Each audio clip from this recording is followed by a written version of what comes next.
ಎಲ್ರಿಗೂ ನಮಸ್ಕಾರ. ನೀವು ನೋಡ್ತಾ ಇದ್ದೀರಾ ಟಿವಿ ವಿಕ್ರಮ. ನಾನು ಮುಮ್ತಾಜ್ ಅಬ್ದುಲ್ ನೆಲಡ್ಕ. ವೀಕ್ಷಕರೇ, ನಿಮಗೆಲ್ಲರಿಗೂ ಗೊತ್ತಿರೋ ಹಾಗೆ ಕೆನಡಾದ ಪ್ರಧಾನಿ ಮಾರ್ಕ್ ಕಾರ್ನಿ ಮೋದಿಜಿಯವರನ್ನ ಜೂನ್ 15ರಿಂದ ಜೂನ್ 17ರವರೆಗೆ ನಡೆಯುವಂತಹ G7 ಸಭೆಗೆ ಕೆನಡಾಗೆ ಆತ್ಮೀಯವಾಗಿ ಆಹ್ವಾನವನ್ನು ನೀಡಿದ್ದಾರೆ. ಬಹಳ ಖುಷಿ ಪಡುವಂತಹ ವಿಚಾರ. ಅದೇ ಈ ಆಹ್ವಾನದ ಹಿಂದೆ ಮೋದಿಜಿಯವರಿಗೆ ಏನಾದರೂ ತೊಂದರೆ ಇದೆಯಾ? ಇಲ್ಲಿ ಕೆನಡಾ ಪ್ರಧಾನಿ ಕಾರ್ನಿ ಅವರ ಜೊತೆಗೆ ಅವರು ಆತ್ಮೀಯವಾಗಿ ಆಹ್ವಾನ ಮಾಡಿ ಅವರು ಕಾಯ್ತಾ ಇದ್ದಾರೆ. ಅದರ ಅವ್ರ ಜೊತೆಗೆ ಒಂದು ಶತ್ರು ಬಳಗ ಮೋದಿಜಿ ಆಗಮನಕ್ಕಾಗಿ ಕಾಯ್ತಾ ಇದೆ. ಯಾರವರು? ಮೋದಿಜಿಗಾಗಿ ಚಕ್ರವ್ಯೂಹವನ್ನ ಸಿದ್ಧಪಡಿಸ್ತಾ ಇರೋದ್ರ ಹಿಂದಿನ ಉದ್ದೇಶ ಏನು? ಇವೆಲ್ಲವನ್ನ ಇವತ್ತಿನ ಈ ಕಾರ್ಯಕ್ರಮದಲ್ಲಿ ನಾವು ನೋಡ್ತಾ ಹೋಗೋಣ. ವೀಕ್ಷಕರ, ಪ್ರಧಾನಿ ಮೋದಿಜಿ ಕೆನಡಾ ಭೇಟಿ ಸಂದರ್ಭದಲ್ಲಿ ನಾವು ಪ್ರತಿಭಟನೆಯನ್ನ ಮಾಡಬೇಕು, ದೊಡ್ಡದಾಗಿ ಬೆಂಕಿಯನ್ನ ಹಚ್ಚಬೇಕು ಅಂತ ಹಲವಾರು ಖಲಿಸ್ತಾನಿ ಸಿಖ್ ಸಂಘಟನೆಗಳು ಯೋಜನೆಯನ್ನ ರೂಪಿಸ್ಕೊಳ್ತಾ ಇವೆ. ಅದರಲ್ಲಿರುವಂತಹ ಒಂದಷ್ಟು ಪ್ರಮುಖ ಖಲಿಸ್ತಾನಿ ಸಿಖ್ ಸಂಘಟನೆಗಳು ಯಾವುದು ಅಂತ ನೋಡೋದಾದ್ರೆ, ಮೊದಲನೇದು ಸಿಖ್ ಫೆಡರೇಷನ್ ಆಫ್ ಕೆನಡಾ, ಎರಡನೇದು ವರ್ಲ್ಡ್ ಸಿಖ್ ಆರ್ಗನೈಸೇಷನ್ ಅಂಡ್ ಮೂರನೇದು ಸಿಖ್ಸ್ ಫಾರ್ ಜಸ್ಟಿಸ್. ಅಂದ್ರೆ ಇಲ್ಲಿ ಇವುಗಳು ಪ್ರಮುಖವಾಗಿ ನಮ್ಮ ಕಣ್ಣಿಗೆ ಕಾಣಿಸ್ತಾ ಇರುವಂತಹ ಮುಖಗಳು. ಆದ್ರೆ ಇದರ ಹಿಂದೆ ಇನ್ನು ಅನೇಕ ಕಾಣದ ಕೈಗಳು ಅಂತ ಹೇಳ್ತೀವಲ್ವಾ, ಸೊ ಅವರೆಲ್ಲರೂ ಕೂಡ ತೆರೆಮರೆಯಿಂದ ತಮ್ಮ ಕಾರ್ಯವನ್ನ ನಿರ್ವಹಿಸ್ತಾ ಇದ್ದಾರೆ. ವೀಕ್ಷಕರು, ಇದರ ನಡುವೆ Khalistani terrorist and ಸಿಖ್ಸ್ for justice ಇದರ ಮುಖ್ಯಸ್ಥ ಗುರುಪತ್ವಂತ್ ಸಿಂಗ್ ಪನ್ನೂನ್ ಈತೊಂದು ವಿಡಿಯೋವನ್ನ ಬಿಡುಗಡೆ ಮಾಡಿದ್ದಾನೆ. ಆ ವಿಡಿಯೋದಲ್ಲಿ ಏನಿದೆ ಅಂತ ಹೇಳಿದ್ರೆ, ಕೆನಡಾದ ಪ್ರಧಾನಿ ಮೋದಿಜಿಯವರನ್ನ ಆಹ್ವಾನ ಮಾಡಿರೋದಕ್ಕಾಗಿ ತಮಗೆ ಧನ್ಯವಾದಗಳು ಅಂತ ಧನ್ಯವಾದವನ್ನು ಅರ್ಪಿಸಿದ್ದಾನೆ ಆತ. ಇದು ಒಳ್ಳೆ ಬೆಳವಣಿಗೆ ಅಂತ ಅಂದ್ಕೊಂಡ್ರ? ಖಂಡಿತವಾಗ್ಲೂ ಅಲ್ಲ. ಆಮೇಲೆ ಆತ ಹೇಳ್ತಾನೆ, ಕೆನಡಾದಲ್ಲಿ ನಡೆಯಲಿರುವಂತಹ G7 ಶೃಂಗಸಭೆ ಸಂದರ್ಭದಲ್ಲಿ ನಾವು ಪ್ರಧಾನಿ ಮೋದಿಜಿಯವರನ್ನ ಫೇಸ್ ಮಾಡೋರಿದ್ದೇವೆ. ಹರ್ದೀಪ್ ಸಿಂಗ್ ನಿಜ್ಜರಾತನ ಹತ್ಯೆ ಯಾಕೆ ಆಯ್ತು ಅನ್ನೋದ್ರ ಬಗ್ಗೆ ಅವರನ್ನು ನಾವು ಪ್ರಶ್ನೆ ಮಾಡ್ತೀವಿ ಆತ ಹೇಳಿದಾನೆ. ಇದಿಷ್ಟೇ ಅಲ್ಲ, ಇಲ್ಲಿ ವಿಶ್ವ ಸಿಖ್ ಸಂಘಟನೆ ಕೂಡ ಹೇಳ್ತಾ ಇದೆ, ನಾವು G7 ಶೃಂಗಸಭೆಯ ಸಂದರ್ಭದಲ್ಲಿ ಮೋದಿಜಿ ವಿರುದ್ಧ ಪ್ರತಿಭಟನೆಯನ್ನ ಮಾಡೇ ಮಾಡ್ತೀವಿ ಅಂತ. ನೋಡಿಲಿ, ಈ G7 ಶೃಂಗಸಭೆ ಏನಿದೆ ಅದೊಂದು ದೊಡ್ಡ ಜಾಗತಿಕ ಕಾರ್ಯಕ್ರಮ. ಆ ದೇಶದ ಅಂತಲ್ಲಿ ಇಡೀ ವಿಶ್ವದ ಮಾಧ್ಯಮಗಳು ಬಂದು ಸೇರಿರುತ್ತವೆ. ಇಲ್ಲಿ ಜ್ಯೋತಿ ಗೋಂಡೆಕ್ ಈಕೆ ಕ್ಯಾಲ್ಗರಿಯ ಮೇಯರ್. ಅಂದ್ರೆ ಈ G7 ಶೃಂಗಸಭೆ ನಡೀತಾ ಇರುವಂತಹ ಜಾಗ ಕ್ಯಾಲ್ಗರಿ, ಅಲ್ಲಿಯ ಮೇಯರ್ ಈಕೆ. ಹಾಗಾಗಿ ನೀವೇ ಒಂದು ಬಾರಿ ಯೋಚನೆ ಮಾಡಿ, ಜ್ಯೋತಿ ಗೋಂಡೆಕ್ ಆಕೆಯಂತೂ ನೋ ಡೌಟ್ ಪ್ರತಿಭಟನಾಕಾರರಿಗೆ ತಮ್ಮ ಕೆಲಸವನ್ನ ಮಾಡೋದಕ್ಕೆ, ತಮ್ಮ ಪ್ರೊಪಗ್ಯಾಂಡಾ ಏನಿದೆ ಅದನ್ನ ಸಕ್ಸಸ್ ಮಾಡ್ಕೊಳ್ಳೋದಕ್ಕೆ ಎಲ್ಲಾ ರೀತಿಯಾದಂತಹ ಅವಕಾಶವನ್ನ ಕೊಡ್ತಾಳೆ. ವೀಕ್ಷಕರೇ, ಈ ವರ್ಲ್ಡ್ ಸಿಖ್ ಆರ್ಗನೈಸೇಷನ್ ಪ್ರಮುಖ ಪಾರ್ಟ್ನರ್ ಯಾರು ಅಂತ ನಾವು ನೋಡೋದಾದ್ರೆ, ಅದು SFJ ಅಂದ್ರೆ ಸಿಖ್ ಫಾರ್ ಜಸ್ಟಿಸ್. ಈ ಸಿಖ್ ಫಾರ್ ಜಸ್ಟಿಸ್ ಅನ್ನು ನೋಡಿದ್ರೆ ನಮ್ಮ ಭಾರತದಲ್ಲಿ ನಿಷೇಧ ಮಾಡಲಾಗಿದೆ. ಅದು ನಮ್ಮ ಭಾರತದಲ್ಲಿ ನಿಷೇಧ ಆಗಿರುವಂತಹ ಸಂಘಟನೆ. ಅಷ್ಟೇ ಅಲ್ಲ, ಈ SFJ ಇದನ್ನ ಲೀಡ್ ಮಾಡ್ತಾ ಇರುವಂತದ್ದು ಈ ಭಯೋತ್ಪಾದಕ ಗುರುಪತ್ವಂತ್ ಸಿಂಗ್ ಪನ್ನೂನ್. ಆತ ಕೇವಲ ಲೀಡ್ ಮಾತ್ರ ಮಾಡ್ತಾ ಇರೋದಲ್ಲ, ಆತ ಮತ್ತೆ ಪಾಕಿಸ್ತಾನಿ ಮೂಲದೊಬ್ಬ ಮೊಹಮ್ಮದ್ ಯೂನುಸ್ ಇವರಿಬ್ರು ಕೋ ಫೌಂಡರ್ಸ್. ಅಂಡ್ ನಮ್ಮ ಭಾರತ ಈ ಪನ್ನೂನನ್ನ ಭಯೋತ್ಪಾದಕ ಅಂತ ಗುರುತಿಸಿದೆ, ಗೊತ್ತಲ್ವಾ? ವೀಕ್ಷಕರು, ಇಲ್ಲಿ ನಿಮಗೆ ಇನ್ನೊಂದು ನೆನಪಿರಲಿ, ಖಲಿಸ್ತಾನದ ವಿಚಾರ ಬಂದಾಗಲೆಲ್ಲವೂ ಕೂಡ ನೀವು ಪಾಕಿಸ್ತಾನವನ್ನ ನೋಡ್ಲೇಬೇಕಾಗತ್ತೆ. ಯಾಕಂದ್ರೆ ಈ ಖಲಿಸ್ತಾನ್ ಅನ್ನುವಂಥದ್ದು ಕೂಡ ಪಾಕಿಸ್ತಾನದ ಕೂಸೆ. 1970ರಿಂದ ನಿರಂತರವಾಗಿ ಈ ಪಾಕಿಸ್ತಾನ ಖಲಿಸ್ತಾನಿ ಭಯೋತ್ಪಾದನೆಗೆ ಹಣಕಾಸನ್ನು ಒದಗಿಸ್ತಾ ಇದೆ. ಅಷ್ಟೇ ಚೆನ್ನಾಗಿ ಪೋಷಿಸ್ತಾ ಕೂಡ ಇದೆ. ಒಂದೋ ಎರಡೋ ಸಂಘಟನೆಗಳಿಗೆ ಅಂತ ಅಂದುಕೊಳ್ಬೇಡಿ, ಪ್ರತಿ ಖಲಿಸ್ತಾನಿ ಸಂಘಟನೆಗಳಿಗೆ ಪಾಕಿಸ್ತಾನದಿಂದಾನೇ ಫಂಡಿಂಗ್ ಆಗ್ತಾ ಇರುವಂತದ್ದು.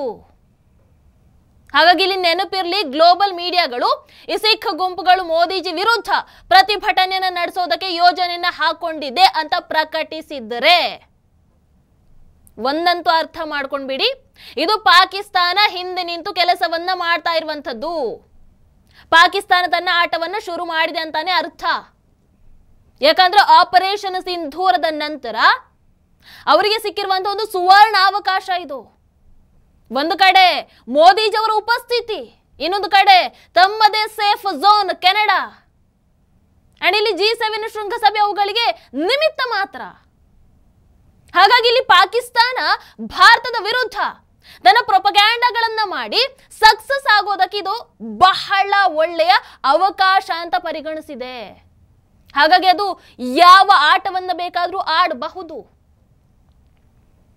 ವೀಕ್ಷಕರೇ, ನಾನಿಲ್ಲಿ ಈ ಪಾಕಿಸ್ತಾನಕ್ಕೂ ಸಿಖ್ ಸಂಘಟನೆಗಳಿಗೂ ಸಂಬಂಧ ಇದೆ ಅಂತ ಸುಮ್ಮನೆ ಅಂತೂ ಹೇಳ್ತಾ ಇಲ್ಲ, ಬಹಳಷ್ಟು ಪ್ರೂಫ್ ಇರೋದ್ರಿಂದಾನೇ ಹೇಳ್ತಾ ಇರುವಂಥದ್ದು. ಈ ಫೋಟೋವನ್ನ ಗಮನಿಸಿ. ವಿಶ್ವ ಸಿಖ್ ಸಂಘಟನೆಯ ಪ್ರಮುಖ ಪೀಟರ್ ವೇಡಿ, ಈತನಿಗೆ ಪಾಕಿಸ್ತಾನದ ಜೊತೆಗೆ ಬಹಳ ಒಳ್ಳೆ ಸಂಪರ್ಕ ಇದೆ. ಇಲ್ಲಾಂದ್ರೆ ಯಾಕೆ ಪಾಕ್ ಗುರುದ್ವಾರಕ್ಕೆ ಆತ ಅಷ್ಟು ಫಂಡ್ ಅನ್ನ ಮಾಡಬೇಕು? ಹೌದಲ್ವೋ? ಇನ್ನು ಓಕೆ, ಈ ಫೋಟೋವನ್ನ ಗಮನಿಸಿ. ಸಿಖ್ ಫಾರ್ ಜಸ್ಟಿಸ್ ನ ಅವತಾರ್ ಸಿಂಗ್ ಪನ್ನೂನ್ ISI ಏಜೆಂಟ್ ಪರ್ವೇಜ್ ಇಕ್ಬಾಲ್ ಜೊತೆಗೆ ಇರುವಂಥದ್ದು. ಅಂಡ್ ಈ ISI ನ ಏಜೆಂಟ್ ಪರ್ವೇಜ್ ಇಕ್ಬಾಲ್ ಇದ್ದಾನಲ್ವಾ, ಆತ ಯುರೋಪಿಯನ್ ಪಾರ್ಲಿಮೆಂಟ್ ಸದಸ್ಯ ಫ್ಯಾಬಿನೋ ಮ್ಯಾಸಿಮೋ ಜೊತೆಗೆ ಒಂದು ಒಳ್ಳೆ ಕನೆಕ್ಷನ್ ಅನ್ನು ಇಟ್ಕೊಂಡಿದ್ದಾನೆ.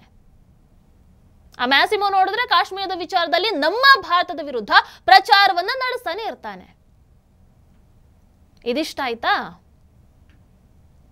ವೀಕ್ಷಕರು? ಇಲ್ಲಿ ಇನ್ನೊಬ್ರು ಮುಖ್ಯ ವ್ಯಕ್ತಿಯನ್ನ ನಾನು ನಿಮಗೆ ಪರಿಚಯ ಮಾಡಿಸಲೇಬೇಕು. ಅದು ಬೇರೆ ಯಾರು ಅಲ್ಲ, one and only mister Rahul Gandhi. ನೋಡಿ, ನಮ್ಮ ಭಾರತದ ಪ್ರಧಾನಿ ಅಭ್ಯರ್ಥಿ ರಾಹುಲ್ ಗಾಂಧಿ ಅವರು ಫ್ಯಾಬಿಯೋ ಮ್ಯಾಸಿಮೋ ಜೊತೆಗೆ ಫೋಟೋವನ್ನು ತೆಗೆಸ್ಕೊಂಡಿರುವಂಥದ್ದು. ಯಾಕೆ ಎಷ್ಟು ಜನ ಸೇರಿದ್ರು, ಏನು ಮಾತುಕತೆ ಆಗಿರಬಹುದು, ನೀವೇ ಕಾಮೆಂಟ್ ಮಾಡಿ ತಿಳಿಸಿ. ನೆನಪಿರಲಿ, ಮ್ಯಾಸಿಮೋ ISI ನ ಪರ್ವೇಜ್ ಇಕ್ಬಾಲ್ ಜೊತೆ ಕೆಲಸವನ್ನ ಮಾಡ್ತಾ ಇದ್ದಾನೆ. ಒಳ್ಳೆ ಕನೆಕ್ಷನ್ ಇದೆ ಅವರಿಗೆ. ಈ ಪರ್ವೇಜ್ ಇಕ್ಬಾಲ್ ISI ಏಜೆಂಟ್ ಮಾತ್ರ ಅಲ್ಲ, ಆತ ಸಿಖ್ ಫಾರ್ ಜಸ್ಟಿಸ್ ಅನ್ನು ಕೂಡ ನಿರ್ವಹಿಸ್ತಾ ಇದ್ದಾನೆ. ಹಾಗಾಗಿ ಇದೊಂದು ಬಹಳ ದೊಡ್ಡ ಕನೆಕ್ಷನ್. ಆಮೇಲೆ ಈ ಖಲಿಸ್ತಾನಿ ಸಂಘಟನೆ ಇದೆಯಲ್ಲ, ಯಾವುದು ಸಿಖ್ ಫಾರ್ ಜಸ್ಟಿಸ್, ಇದು ಅವತ್ತೊಮ್ಮೆ ರಾಹುಲ್ ಗಾಂಧಿ ಅವರನ್ನ ಶ್ಲಾಘಿಸಿತ್ತು ಕೂಡ. ಯಾಕಂದ್ರೆ ಬಹುಶಃ ನಿಮಗೆ ನೆನಪಿರಬಹುದು, ಅಮೇರಿಕಾದಲ್ಲಿ ಹೋಗಿ ರಾಹುಲ್ ಗಾಂಧಿ ಮಾತಾಡ್ತಾ ಒಂದು ಮಾತನ್ನು ಹೇಳ್ತಾರೆ, ಭಾರತದಲ್ಲಿ ಸಿಖ್ಖರು ಸಮಸ್ಯೆಯನ್ನ ಎದುರಿಸ್ತಾ ಇದ್ದಾರೆ ಅಂತ. ಬಹಳ ವೈರಲ್ ಆಗಿತ್ತು. ಅದಕ್ಕೆ ಅವರು ಶ್ಲಾಘಿಸಿದ್ದಾರೆ. ಯಾಕೆ? ಏನ್ ಸಂಬಂಧ ಇವ್ರದ್ದು?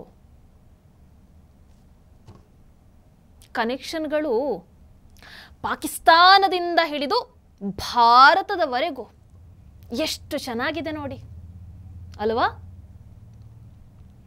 ವೀಕ್ಷಕರೇ, ಮೋದಿಜಿ ವಿರುದ್ಧ ಹೆಣೆಯಲಾಗಿರುವಂತಹ ಈ ಚಕ್ರವ್ಯೂಹದಲ್ಲಿ ಕೇವಲ ಖಲಿಸ್ತಾನ್, ಪಾಕಿಸ್ತಾನ, ಅದೇ ರೀತಿ ರಾಹುಲ್ ಗಾಂಧಿ ಮಾತ್ರ ಇರುವಂಥದ್ದಲ್ಲ. ಅಫ್ಕೋರ್ಸ್ ಇವರು ಪ್ರಮುಖರು, ಬಟ್ ಇವರ ಹೊರತಾಗಿ ಜಾರ್ಜ್ ಸೋರೋಸ್ ಸೇರಿದ ಹಾಗೆ ಇನ್ನೂ ಒಂದು ದೊಡ್ಡ ಟೀಮೇ ಇದೆ ಇದರ ಹಿಂದೆ.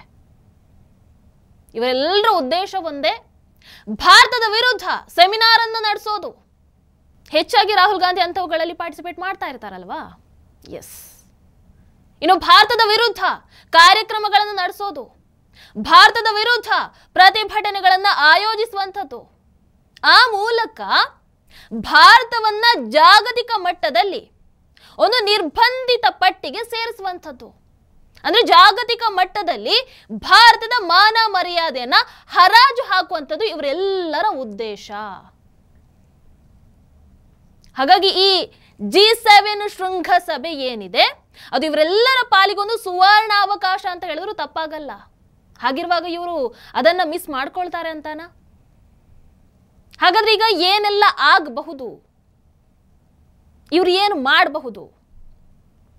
ಮೊದಲನೇದು, G7 ಶೃಂಗಸಭೆಯ ಸಮಯದಲ್ಲಿ ಪಾಕಿಸ್ತಾನಿ ಫಂಡೆಡ್ ಖಲಿಸ್ತಾನಿ ಸಂಘಟನೆ, ಅದೇ ರೀತಿ ಸೋರೋಸ್ ಫಂಡೆಡ್ NGO ಇವರೆಲ್ಲರೂ ಸೇರಿ ಬೃಹತ್ ಪ್ರತಿಭಟನೆಯನ್ನ ಆಯೋಜಿಸ್ತಾರೆ. ಅದಾದ ನಂತರ ಈ ಸೋರೋಸ್ನ ಮಾಧ್ಯಮಗಳು ಏನಿವೆ ಅವು ಭಾರತ ಸಿಖ್ಖರ ಮೇಲೆ ದೌರ್ಜನ್ಯವನ್ನ ನಡೆಸ್ತಾ ಇದೆ ಅಂತ ಆ ಪ್ರೊಪಗ್ಯಾಂಡವನ್ನ ರನ್ ಮಾಡ್ತಾರೆ, ಪ್ರಚಾರ ಮಾಡ್ತಾರೆ. ಆಮೇಲೆ ಈ ವ್ಯಕ್ತಿಯೊಬ್ರು ಇದಾರಲ್ಲ, ಎಂಟ್ರಿ ಆಗ್ತಾರೆ. ಯಾರು? ರಾಹುಲ್ ಗಾಂಧಿ. ಅದನ್ನ ಬೂಸ್ಟ್ ಮಾಡೋದಕ್ಕೆ, ಅದಕ್ಕೆ ಬೂಸ್ಟ್ ಕೊಡೋದಕ್ಕೆ ಒಂದಷ್ಟು ಹೇಳಿಕೆಗಳನ್ನು ಕೊಡ್ತಾ ಹೋಗ್ತಾರೆ. ವೀಕ್ಷಕರು, ಇಲ್ಲಿ ಮೋದಿಜಿಯವರ ಆಹ್ವಾನ ಏನಿದೆ, ಇಟ್ಸ್ ಗ್ರೇಟ್, ಹೌದು, ನಾವು ಅಪ್ರಿಷಿಯೇಟ್ ಮಾಡಬೇಕು. ಆದರೆ ಇನ್ನೊಂದು ಕಡೆ ನೋಡಿದ್ರೆ ಅದು ನಾವು ನೀವು ನೋಡ್ತಾ ಇರೋ ಹಾಗೆ ಸರಳ ವಿಚಾರ ಅಂತೂ ಅಲ್ವೇ ಅಲ್ಲ. ಇಲ್ಲಿ ಮೋದಿಜಿ ಸ್ವಲ್ಪ ಎಚ್ಚರ ತಪ್ಪಿದ್ರು ಅನಾಹುತ ಕಟ್ಟಿಟ್ಟ ಬುತ್ತಿ ಅಂತ ಹೇಳಿದ್ರು ತಪ್ಪಾಗಲ್ಲ. ಅಂದ್ರೆ ಇಲ್ಲಿ ಮೋದಿಜಿ ಸುತ್ತ ಒಂದು ಚಕ್ರವ್ಯೂಹವನ್ನ ಹೆಣಿತಾ ಇದ್ದಾರೆ. ಹೆಣಿತಾ ಇರುವಂತಹವ್ರು ಯಾರು? ನಾನು ಆಗ್ಲೇ ಹೇಳಿದ್ದೀನಿ, ಆದ್ರೂ ಮತ್ತೊಮ್ಮೆ ಈ ಒಂದು ಚಿತ್ರವನ್ನು ಸರಿಯಾಗಿ ಗಮನಿಸಿ, ನಿಮಗೆ ಅರ್ಥ ಆಗುತ್ತೆ ಯಾರೆಲ್ಲ ಇದರ ಹಿಂದೆ ಇದ್ದಾರೆ ಅನ್ನುವಂಥದ್ದು. ಮೊದಲನೇದು ನಾನು ಆಗ್ಲೇ ಹೇಳಿದ ಹಾಗೆ ಒಂದು ಖಲಿಸ್ತಾನಿ ಸಂಘಟನೆಗಳು, ಸೆಕೆಂಡ್ ಒನ್ ಪಾಕಿಸ್ತಾನ, ಆಮೇಲೆ ಮೂರನೇದು ಲೆಫ್ಟಿಸ್ಟ್ ಟೀಮ್, ಎಡಪಂಥೀಯ ಬಳಗ, ಆಮೇಲೆ ನಾಲ್ಕನೇದು ಗೊತ್ತಿರಲೇಬೇಕು, ದೇಶದ್ರೋಹಿ ರಾಹುಲ್ ಗಾಂಧಿ ಅಂಡ್ ಕಾಂಗ್ರೆಸ್. ಹಾಗಾಗಿ ವೀಕ್ಷಕರೇ, ಒಂದು ಯುದ್ಧ ನಡೆಯೋದಿದೆ. ಆದರೆ ಮೋದಿಜಿಗೆ ಅದನ್ನ ಭೇದಿಸೋದು ಬಹಳ ಚೆನ್ನಾಗಿ ಗೊತ್ತು ಬಿಡಿ. ಆದರೆ ಅವರು ಯಾವ ರೀತಿಯಾದಂತಹ ಬಾಂಬನ್ನು ಹಾಕ್ತಾರೆ, ಆ ಬಾಂಬನ್ನು ನಾವು ಯಾವ ರೀತಿ ನಿಷ್ಕ್ರಿಯಗೊಳಿಸಿ ಅವರನ್ನೇ ಬೆತ್ತಲೆಗೊಳಿಸ್ತೀವಿ ಅನ್ನುವಂಥದ್ದನ್ನ ನಾವು ಕಾದು ನೋಡೋಣ ಅಷ್ಟೇ. ನಿಮ್ಮ ಅನಿಸಿಕೆಯನ್ನು ದಯವಿಟ್ಟು ಕಾಮೆಂಟ್ ಮೂಲಕ ತಿಳಿಸಿ. ಹಾಗೆ ವಿಡಿಯೋ ನಿಮಗೆ ಇಷ್ಟ ಆದಲ್ಲಿ ಲೈಕ್ ಮಾಡಿ, ಶೇರ್ ಮಾಡಿ. ನಮಸ್ಕಾರ. ಟಿವಿ ವಿಕ್ರಮ, ದೇಶ ನಿಮ್ಮ ಕೈಯಲ್ಲಿ. ಈ ಕಾರ್ಯಕ್ರಮ ನಿಮಗೆ ಇಷ್ಟ ಆಗಿದ್ದಲ್ಲಿ ಲೈಕ್, ಶೇರ್ ಹಾಗೂ ಕಮೆಂಟ್ ಮಾಡಿ. ಟಿವಿ ವಿಕ್ರಮದ ಕಾರ್ಯಕ್ರಮಗಳನ್ನು ನಿರಂತರವಾಗಿ ವೀಕ್ಷಿಸಲು ಸಬ್ಸ್ಕ್ರೈಬ್ ಮಾಡಿ, ಬೆಲ್ ಐಕನ್ ಒತ್ತಿ.